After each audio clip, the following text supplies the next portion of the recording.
চায়, একটি আদর্শ রাষ্ট্র কায়েম করতে চায়। এটা পরিবর্তন নয়, বরং আজকে যারা ক্ষমতা এতদিন ছিল বা যারা আসতে চায় তারা নিজেদের স্বার্থে কাজ করতে চায়। সম্পদের গাড়ি বাড়ি সম্পদ করতে চায়, বিদেশে বাড়ি করতে চায়। জামাত ইসলামী আল্লাহর কাছে জামাত ইসলামী নেতৃবৃন্দ আল্লাহর আইন মেনে আখিরাতে মুক্তির জন্য আমরা কাজ করতে চাই। মানুষের সম্পদ আমাদের কাছে আমানত, মানুষের সম্পদ আমাদের কাছে আমানত। আমরা কোনো ভুল দুর্নীতি করবো না ইনশাআল্লাহ। আমাদের প্রত্যেকটা জিনিস আমরা আপনাদের কাছে পৌঁছে দেবো। আমরা চাই যে আসলে এখন একটা পরিবর্তন প্রয়োজন। এতদিন যা ছিল তার পরিবর্তে আপনারা একটি আদর্শ কোরআন সুন্নাহ রাষ্ট্র কায়েমের জন্য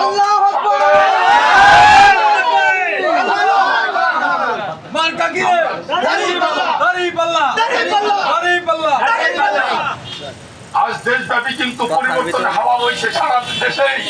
মানুষ মনে করছে যে অতীতে সকলকে দেখেছি আমরা, কিন্তু মানুষের তেমন কোনো পরিবর্তন হয়নি, বরং তারা ক্ষমতা ভোগ করে নিজেরাই প্রতিষ্ঠিত হয়, কোনো পরিবর্তন আনতে পারে না। তাই আমি আপনাদের কাছে অনুরোধ করবো, আসুন আমরা সকলে মিলে নতুন একটি বাংলাদেশ গড়ার জন্য মানুষ অনেক রক্ত দিয়েছে, জীবন দিয়েছে।